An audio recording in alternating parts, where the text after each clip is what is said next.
welcome on back into the show. I'm JDV. I'm Bob. And I'm Warpig. On tonight's show, we're going to talk about what we think are the top 5 most underrated science fiction films of the last 25, 35 years, something like that. enough. All right, coming up. Okay. Next, Areno. on Two Fat Drunks. And Bob.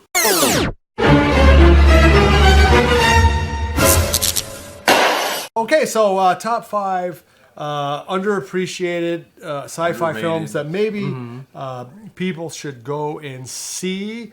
Now, give me your explanation as to what you think you mean by that. You say underrated or underappreciated. Yeah. Recent, too. Do you think that because they're not recognized as They these might are have been great science they fiction might have been films, right? box office flops. Okay. Just somebody. I mean, like you have a couple of indie films that I just don't think a lot of people have seen. Right. Just something that, hey, if you're a fan of sci-fi and you haven't seen it, what you should probably check this out. And then one of the things I thought of is how far back you go, because kind of my example for this is the movie Them, which is a great science fiction film, or the original Invasion of the Body Snatchers, another You great mean Kevin sci-fi McCarthy, film. the 50s version. But I don't know Not if that's the 70s. is that But underrated. those films were appreciated. In their time. And yet their now, time, I think sure. most younger viewers probably have not seen them. No, you're right about but that. just so maybe that's something we'll hit in a different show. I think Just especially them. for the context of this, say maybe going back to the 1990. All right, Right, so okay. we'll go we back. would mention, just a spoiler here. I don't know if I'm spoiling Go this ahead, one, no. but you had mentioned 2010. That was, I think, 80-something, 84. I'll start off with yeah, that. man. So I'll start off with 2010, which is the sequel to Stanley Kubrick's 2001. And I do believe it was based on Was it a Arthur novel? C. Was Clarke? it- Arthur C. Clarke. Yeah. A novella? No, yeah. It Was there not a subtitle, The Year We Make Contact? Yeah, the Was year that, we made okay. contact. And that's when Roy Scheider was just coming off the peak of his fame from Star Wars, or not Star Wars, but Jaws and Blue Thunder. Blue Thunder. And he, but he was Fosse, still a star. Yeah, he was, but he's very, very good in this movie. It's sort of shot just at the very tail end of the Cold War. John Lithgow is in John it. Lithgow yeah, is good there. yeah, that's right. The guy, That's right. Keir Dullea from the original. It is in it. Yeah, Is and that how you says it? I don't know. Keir Dullea? Dullea? I don't know. we never studied. Keir? And it's shot. It is both shot and directed, I believe, by Peter Hyams, who did Time Cop, amongst other things. Yeah. But it's a very good movie. I like He's it. Australian, is he not?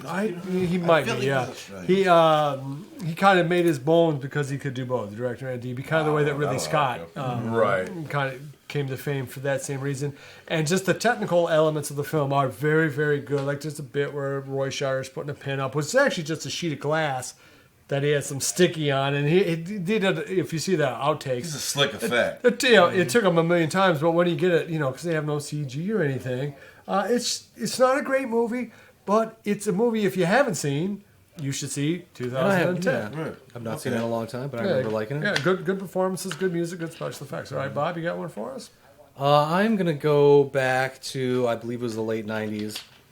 There's a movie called Supernova. With James Spader Very and fond of Angela that film. Bassett.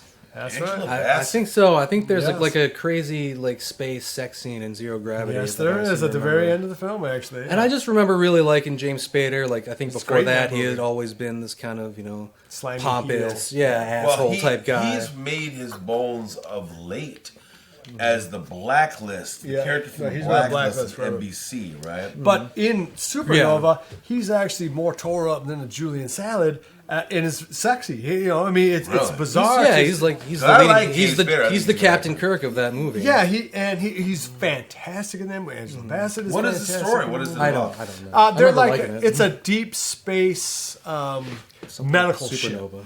Really? So they respond to medical emergencies at outpost colonies and things like that, and they Okay. get a distress signal, and then they go, and it's some kind. The MacGuffin is basically it's some sort of antimatter type, anti-universe type thing that if humans interact with it gives them powers. It's kind of like it's a little bit Prince of Darkness-y in that way. It's, Okay. Where it's a little bit of malevolence. Kind of venturing to Event Horizon. I was going to say, it has a little bit another of Event Horizon-ish aspect to it. But anyway, the effects are good.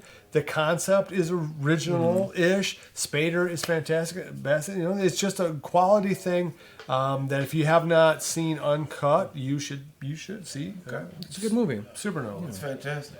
Now, I have one for you, and Hit me. As you mentioned earlier, I do have a fondness for indie sci-fi. I like the fact that people are willing to entertain and then extrapolate on concepts that are interesting. And the Which one is that tough I have to do for you, on a low budget. It's very hard to do on a low budget. You have to be very conscientious as a writer, and you have to have actors that can pull it off. And so my film for this is a movie called Coherence. Now, I can't recall exactly when it came out. I think it came out in the early 2000s. But as far as a very well-plotted film, and also not just well-plotted, but also very, very old-school Twilight Zone, very creepy film, Coherence... Basic plot, what is it? The basic plot is this. Hit me. These 30-something friends have gathered together for a dinner party, and these people are at various Tupperware stages in their lives. It's a dinner party, and there are some conflicts that are brought to the fore. But the context of the party is the passing of a comet. And as it happens, this passing of a comet opens up the multiverse. Nice. And it creates conditions under which the people inadvertently can go into different realities of the same reality they're in. Different versions of themselves, different versions of the situations that they're in. Very Marvel comic-y kind Totally. And just, it's very clever, very well written, required very few special effects, but it did require some great acting. I couldn't name a single actor in this film, and I'm ashamed of that. But they're all fantastic. And Coherence is very challenging science fiction for you to watch because you really have to pay attention to the film, which I like quite a bit. So as far as attention to detail, originality of story, and fineness of acting, Coherence all the way. One of the great underappreciated sci-fi movies, the more recent one, is Sunshine by Danny Boyle. Yes. It's a fantastic movie. My goodness, there's a lot of people in that film, but the person I think They're all great in it, immediately too. is the guy who's in a lot of Danny Boyle films. He was Cillian mentioned Murphy? a while. Cillian Murphy. yeah. Is it Cillian? I never know how to pronounce it. I think it is. I think so. He was briefly in part of consideration as the next James Bond, as I recall. He might still be. I don't think they've made that public yet. As far as I know, he still is. Okay. Yeah, Cillian Murphy is great. Yeah, he is great. He's in Christopher Nolan movies a lot, too. He is. And Yeah. he's in. He plays the Crow. Yeah, the Scarecrow. The Scarecrow. Yeah. Right. Very good. What's his name? So the Captain basic, America. all right. So if you haven't seen it, Chris Evans. Chris Evans is Chris in it. Evans, it's Great. one of his Yeah. first movies. Yeah, he's great in that. It's not his first movie, but it's his, I think, first. He shot Sunshine off of Slumdog Millionaire is how that works. So he did 28 Days Later, Slumdog, and then Sunshine. And the production value on Sunshine is fantastic. it's amongst the greatest non-Star Wars, non-Star Trek sci-fi films ever made. I mean, it's a fantastically, beautifully shot. Mark Strong is in the film. Now, let me ask you this. This is interesting because I think Michelle Yeoh is in the it. look of the film. Yeah. It brings to mind, and you might remember this. It was a science fiction film from when Japan really got into science fiction for an American audience for a while with a movie called Solar Crisis. The appearance, the casting, and the nature of the film. I don't know if you recall Solar Crisis, but it was similarly plotted. So I'm wondering if there. So the basic plot is this: the sun is actually starting to cool off, and it's starting to cool off enough that essentially a giant ice age has descended on planet Earth. And because of that, they're sending what amounts to a giant thermonuclear bomb, which under this giant shield will go to the center of the sun, go off, kickstart essentially a second sun in the sun to give us another 1,000 years of life or whatever like that. Mm-hmm. And as Sunshine starts, the first mission has already failed. So they're the B team. Right. So our heroes are in fact the B team, the last ditch, and they have, and one of the main gimmicks of the film is that's all the atomic fissionable material that planet Earth contains is on those 2 missions. So there's no atomic bombs left on Earth. I mean, there's no power plants, nothing. It's all on these 2 huge mega bombs that they're trying to deliver to the sun, and it's set maybe 100 years in the future, maybe 200. So, it's so far enough in the future that this tech is reasonable, but still close enough to now, that they're not aliens. I mean, they're very recognizable archetype characters. It's believable. It's very believable, and the music, I think it's John Denby. Is fantastic. The music is just absolutely outstanding, and that the ending is one of the great endings of sci-fi movies ever. Just a beautiful ending. The movie does have its flaws in that it kind of gets caught up a little bit in kind of a monster element at some point. Again, a little bit like Event Horizon, right. In that regard. But overall, if you have not seen Danny Boyle's Sunshine, and you're a fan of sci-fi, you should immediately see it. So, just as a question for the theory of the show, do you think Event Horizon is an underrated film? I don't think. I think most people know of it. I think most sci fans know of it, though, don't they? Because I mean, look, ultimately, you kind of have to be a science fiction fan already to appreciate the films that we're talking about in general. And Event Horizon, I think, had enough mainstream appeal, partly because of the cast, and partly because of the accessibility of the story. And while it may, the deeper science fiction story may be much larger, the visceral elements of the film are way more accessible. So it's got jump scares, and it's got a creepy ship, and it's got a good cast. I think it was just big enough to where people are aware of Event Horizon. I guess if you haven't seen Event Horizon, you should probably. It is in that kind of same category as Supernova, right. Where it's like it's so close to being something great. And I would say for me, the most underrated sci-fi film in the last 20 years for sure is John Carter. John Carter is a fantastic movie. That's the Disney film. The Disney. It's a good movie. That's an old story. Is that not a Edgar Rice Burroughs it's a Princess story? of Mars is actually what it's based on. And I think that's one of the reasons why the movie tanked. It was just called John Carter. It's sort of a generic name. The ad campaign was awful. I actually own the movie poster. The movie poster's awful. They didn't know what to do with it. Some of the people said, well, maybe the reason why it failed is because all these other sci-fi movies have mined elements of this for the last 100 years, and there's something to that.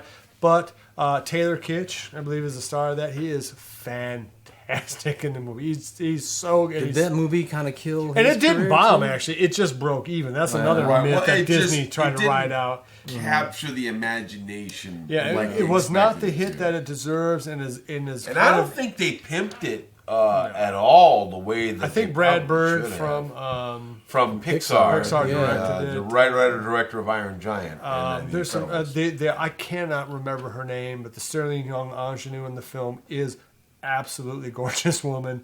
Fantastic actor in it. You buy the romance and the chemistry between them. Makes sense.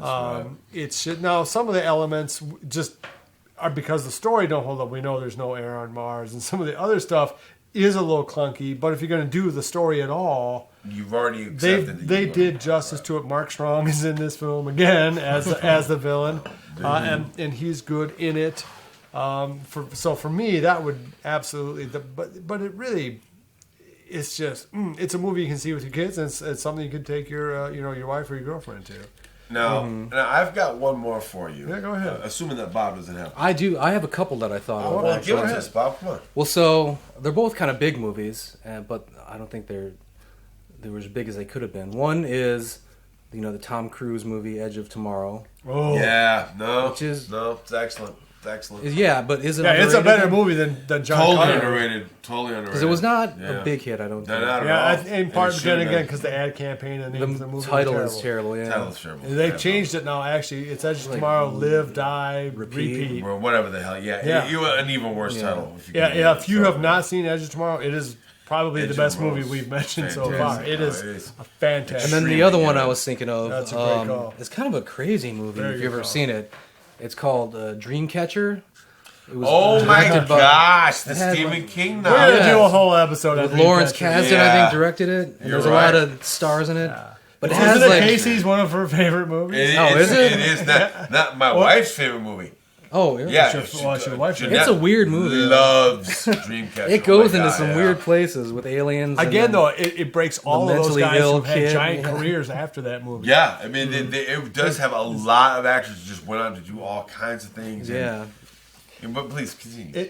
That's pretty much it. Yeah, it's a movie that if you have not seen Dreamcatcher, it is a. It goes like the mentally ill kid played by Donnie Wahlberg Yeah. turns out to be like an alien, or I mean, it is and there's a whole demented. I mean, disease thing going It's on. almost crazy. delightfully Yeah. man. It just says It- fuck it. Here It you has go. a lot of comedic aspects to it, like Yeah. the bit in there's a bathroom scene. With, Yeah. Where he There's has like to a- keep the thing in the with toilet. Two-Face.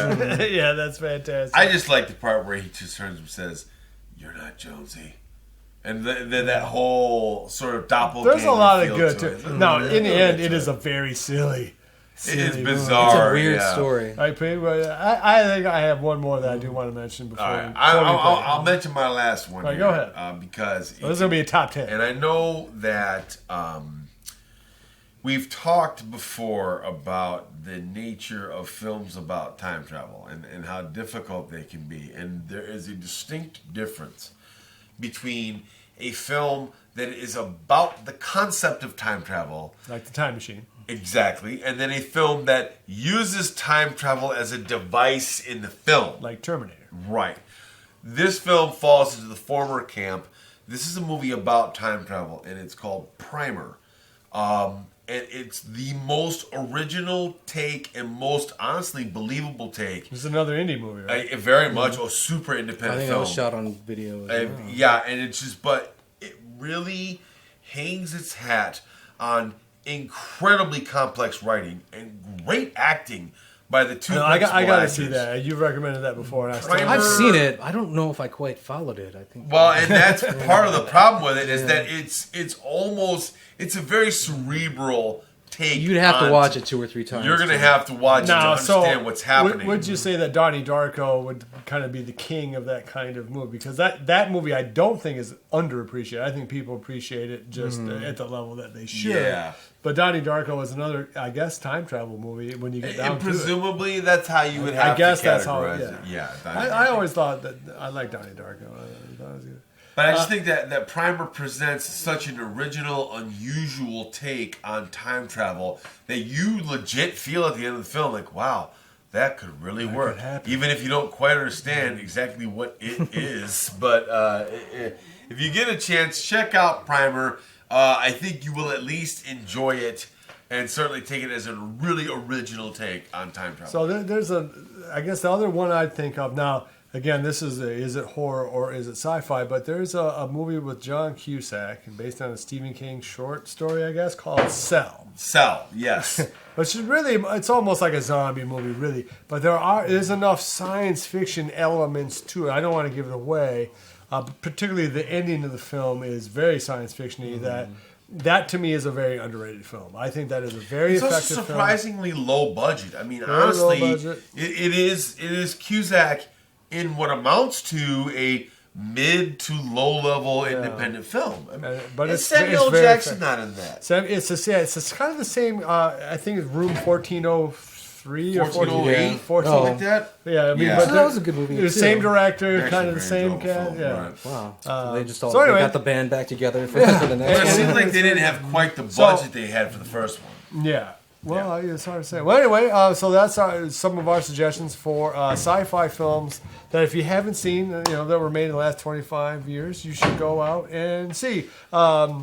Like, subscribe, share, love each other. Until next time. Mwah!